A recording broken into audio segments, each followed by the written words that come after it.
কন্যা সন্তান হলো একজন বাবার জন্য পৃথিবীর শ্রেষ্ঠ উপহার। আলহামদুলিল্লাহ, আমি একজন কন্যা সন্তানের বাবা। আল্লাহ অনেক খুশি হলে মানুষকে কী উপহার দেয় জানেন? কন্যা সন্তান। হ্যাঁ, এটাই ইসলাম, এটাই সত্য। একজন আদর্শ বাবার কাছে তার কন্যা সন্তান হলো তার রাজকন্যা। সে তার রাজকন্যাকে সুখী করতে জীবনের অনেক কিছুই ত্যাগ করতে প্রস্তুত থাকে।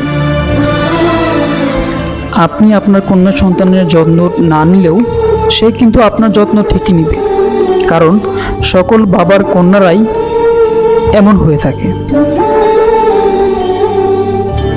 কন্যা সন্তান হলো যে কোনো ঘরের জন্য বরকত।